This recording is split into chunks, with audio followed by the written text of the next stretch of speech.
조갑제 TV 시청자 여러분 안녕하십니까? 2020년 8월 18일입니다. 오후 1시입니다. 우리나라에서 지금 가장 심한 욕은 토착외구란 용어입니다. 이 문재인 정권이나 한국의 좌익 세력, 종북 세력이 즐겨 쓰는 용어인데, 토착외구란 말을 외구, 일본 사람에게 쓰는 게 아닙니다. 한국 사람에게 씁니다. 한국 사람에게 토착외구라고 하는데, 그 토착외구라고 하는 이유를 가만히 들여다보면 거의 대부분이 지금의 일본과 친하게 지내야 한다 라고 생각하고 행동하는 사람을 토착외구라고 욕을 합니다. 지금의 일본은 자유민주국가입니다. 그리고 한미일 동맹의 한 축을 이루고 있으니까 우방국가입니다. 그런데 북한 노동당 정권은 우리의 적입니다. 북한 노동당 정권과 친하게 지내야 하는 자들을 토착 빨갱이라든지 아니면은 민족 반역자라든지 욕하는 것은 사실적 근거가 있어요. 그러나 지금의 일본과 친하게 지내야 한다는 사람을 토착외구라고 욕을 하는 것은 첫째, 이게 명예훼손입니다. 사실과 맞지 않습니다. 무엇보다도 우리의 처한 안보상의 어떤 처지와도 맞지 않습니다.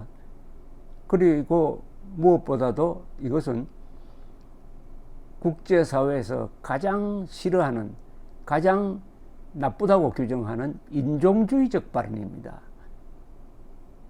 헤이트 스피치란 말이 있습니다. 증오심을 조장하는 발언은 외국에서는 형사처벌을 받습니다. 따라서 토착외구라는 말을 쓰는 사람들이 어떤 식으로 이야기를 하는지를 우리가 좀 알아봐야 되겠습니다. 그래서 이 용어를 한국 사회에서 뿌리 뽑아야 합니다. 토착외구라는 말을 쓰는 사람, 특히 공직자일 경우에는 우리가 한국 법정에뿐만 아니라 국제사회에 고발을 해야 됩니다. 한국에서는 예사로 쓰지만은 국경을 넘어서 외국에 가면은 그 말이 범죄가 되는 경우가 있습니다. 이게 바로 토착외구란 말입니다. 더구나 동족을 일본의 해적에 비유하면은 이 이상의 명예훼손이 없는 거죠. 이 토착외구가 쓰여지는 이 법례를 한번 쭉 보면은 이런 생각이 정리가 됩니다. 문재인 정권과 그 지지 세력은 정치적 견해가 다르다는 유일한 이유를 가지고 국민의 상당수를 친일파, 토착외구, 적폐 세력, 수구 세력으로 규정하고 청산이나 응징 대상으로 삼으려 합니다. 이는 양심의 자유를 명시한 대한민국 헌법 및 유엔 인권선언 위반이고 문명의 기초를 허무는 반인도 범죄 행위입니다. 반인도 범죄, 가장 crime against humanity라고 해가지고 국제적으로 가장 싫어하는, 가장 규제 대상이 되는 국제범죄입니다. 이게 반인도 범죄 행위자입니다. 그러니까 토착외구를 입에 올리는 자는 이 국제범죄자입니다. 반인도 범죄자입니다.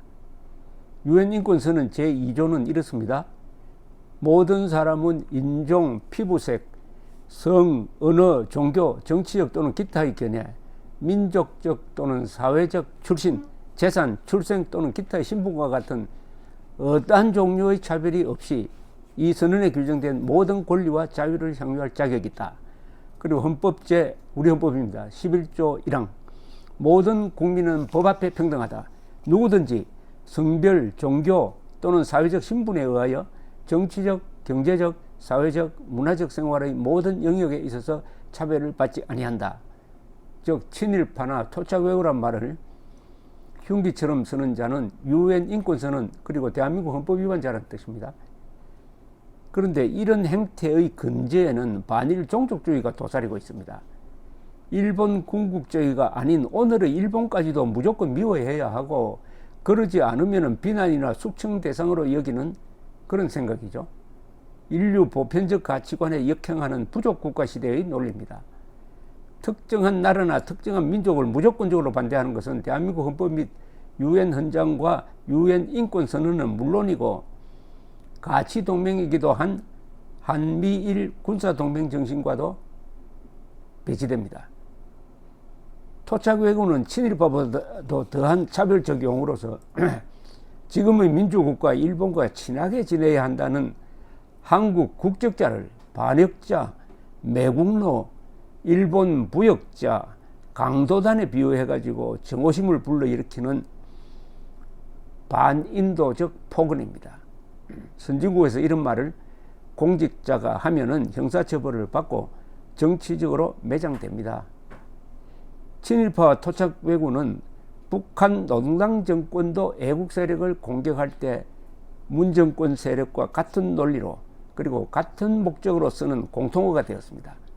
남북한 좌익이 애용하는 말이 토착 왜구입니다. 남북한의 반문명, 반인도 세력이 연대 협력하고 있다는 증거입니다. 한미일 동맹을 깨고 대한민국을 공산화하기 위한 전술 용어이기도 합니다.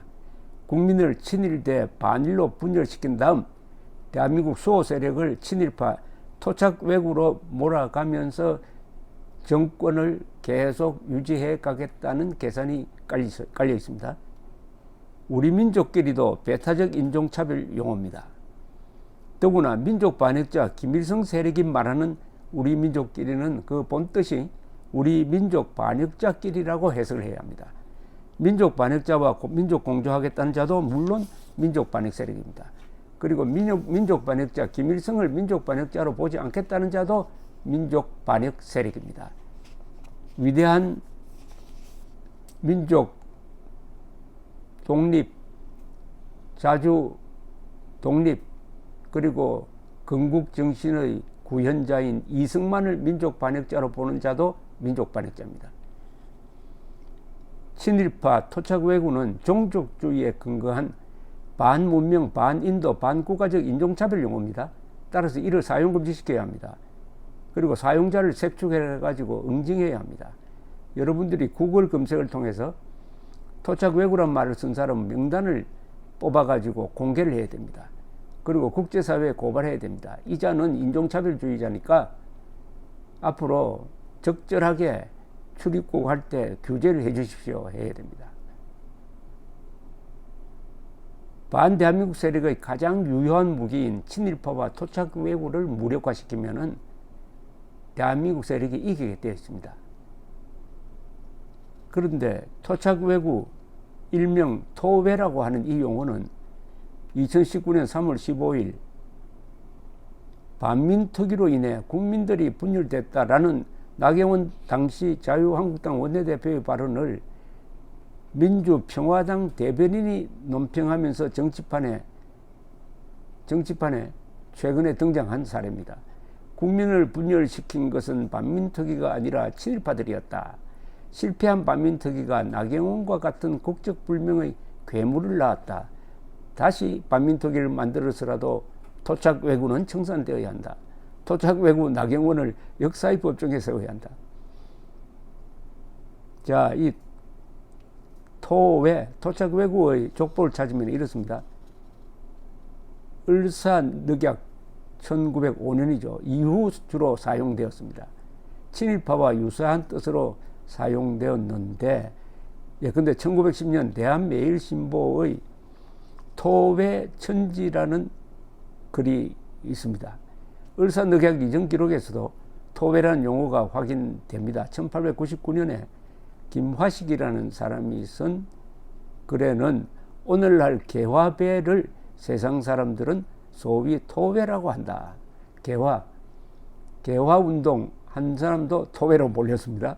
요새 자유민주주의자가 토외로 몰리는 것과 비슷한 맥락입니다. 이 황현의 매천야록 1908년 기록에도 우리 통역관들이 무고, 살인, 약탈 등을 외적보다 심하게 함으로 사람들은 그들을 토외라고 하였다. 이 토외의 출발점이 한국 사람이 일본에 빌붙어서 나쁜 짓 하는 것을 토외라고 부르기 시작을 했다 이겁니다. 근데 그 토해를 지금 대한민국의 정치인이나 자유진영 사람들에게 그냥 그대로 갖다 붙이고 있다는 겁니다. 이게 바로 시대착오적인 거죠. 19세기 말에는 그 의미가 나름대로 정당성이 있었는데 100년 이상 흘러가지고 그 용어만 그대로 따와가지고 마음에 들지 않는 사람한테 토착외구라는 일종의 낙인을 찍는다, 이런 이야기입니다.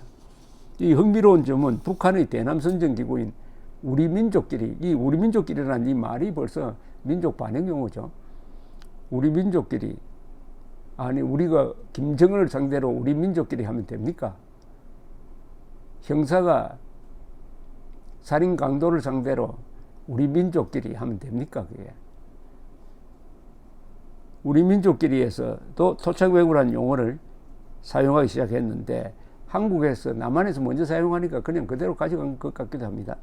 2019년 3월 23일 토착외구는 한마디로 얼굴은 조선 사람이나 창자는 외놈인 도깨비 같은 자란 뜻이다 라고 스스로 정의를 하더니 나경원 전 원내대표를 원색적으로 비판하는 데 써먹었습니다. 나경원 자기의 도를 넘는 망언으로 인해 토착외구 나베 아베 수석 대변인이라는 별명을 얻게 되었다. 해방 직후 반민족 행위를 일삼은 친일 앞잡이들을 처단하기 위해 조직되었던 반민특위가 국민 분열을 일으켰다는 나경원의 망언은 그야말로 토착외구가 아니고서는 입에 담을 수 없는 것이다. 이 나경원 전 원내대표가 토착외구란 욕을 제일 많이 먹은 사람입니다. 2004년 6월 서울 신라호텔에서 열린 일본 자위대 창설 50주년 기념식에 참석한 것이 계기가 되었습니다. 아니 일본 자위대 창설 기념식에 한국 사람이 참석하면 안 됩니까? 일본 자위대는 침략 전쟁을 부인하는 민주국가의 군대입니다. 일본 자위대는 북한 노동당 정권의 북한군, 특히 핵 무장한 적을 상대로 할 때 우리와 정보 교류를 해가지고 공동 대응하는 관계입니다. 그런데 한국 정치인이 자위대 창설 50주년 기념식에 참석했다고 해가지고 토착외구라고 갖다 붙인다? 이게 바로 반역적 용어 사용이죠. 그 용어 사용의 의미는 바로 김일성, 김정일, 김정은 입장에서 하는 용어 아니겠습니까?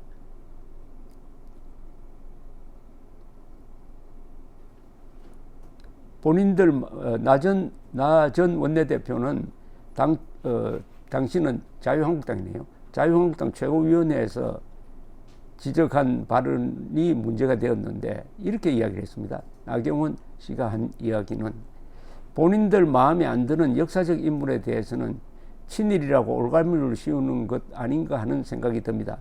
결국 우파는 곧 친일이라는 프레임을 통해 앞으로 이 정부의 역사 공정이 시작되는 것 아닌가 생각합니다. 우리 해방 후에 반민특위로 인해 국민이 무척 분열했던 것 모두 기억하실 것입니다. 또다시 대한민국에서 이러한 전쟁이 일어나지 않도록 잘 해주실 것을 말씀드립니다. 요 말을 트입 잡아가지고 반민특위로 인해 국민이 분열한 역사적 사실을 그냥 그대로 이야기를 했다고 토착외구라고 했다 이거죠. 토착외구라고 할 때도 좀 무슨 근거를 가지고 해야 되는데 나경원 씨는 역사적 사실을 그냥 이야기한 겁니다. 그러면 6.25 남침 전쟁이 일어났습니다라고 이야기하면은 그게 반민족주의자가 되는 겁니까? 6.25 남침 전쟁이 일어났다고 하는 이야기를 가지고 토착외구라고 보는 거하고 또 마찬가지입니다. 2019년 8월 국회 패스트트랙 사태 때는 나 전 원내대표가 국회 농성 당시 착용한 양말이 일본 캐릭터라는 점을 들어 또 친일파로 몰아세우기도 했는데 최근에 이 토착외구로 몰린 사람은 해리스 주한미 대사입니다. 주한미군 주둔 방위비 인상 관련 발언과 문재인 대통령의 대북 낙관주의를 비판했다고 해가지고 좌익들이 해리스를 공격을 하면서 토착외구라고 했습니다. 그러면서 거의 코수염마저 비난을 하기 시작했습니다. 이 토착외구라는 말이 이 헤이트 스피치라고 했는데 어떤 사람은 용모를 가지고 어떤 사람은 피부 색깔을 가지고 욕하는 거 이것도 인종주의적 발언이죠. 아니 코수염을 하든 말든 그것을 비난의 대상으로 삼으면 됩니까 이게? 그러니까 딱 통하는 겁니다. 어떤 사람은 용모를 가지고 욕하는 사람, 어떤 사람은 생각을 가지고 욕하는 사람, 이게 바로 전체주의죠. 전체주의. 토착외구라는 발언은 전체주의에 기반을 하고 있습니다. 윤석열 총장이 이야기했던 바 민주주의의 허울을 쓴 독재는 문재인 정권을 가리키는 것이고, 민주주의의 허울을 쓴 전체주의는 북한 농당 정권을 가리키는 거죠. 이 토착외구라고 쓰는 사람들이 가장 입에 잘 올리는 말이 또 민족, 민주 뭐 이런 겁니다. 그런데 토착외구라는 말을 쓴 가장 최고위직 인사가 있어요. 아직 문재인 대통령 입에서는 토착외구란 말이 안 나왔는데, 제2인자인 이해찬 더불어민주당 대표는 2020년 4월 유시민이 운영하는 유튜브 채널에 출연해가지고 옛날에 조폭들이 팔에 착하게 살자고 문신을 했듯이 미래당은 무슨 미래당이냐, 지금까지 해온 게 전부 다 발목 잡기에 토착외구 그런 것 아니냐, 천박하고 주책 없는 당하고 우리가 싸울 가치가 없다, 이런 막말을 했습니다. 미래통합당을 이제는 토착외구당이라고 했습니다. 이 말을 듣고도 통합당이 제대로 대응하지 못했습니다. 그러나 기록에는 남아 있습니다. 기록에는 남아 있어요. 그리고 가장 최신 토착외구 피해자는 누구냐?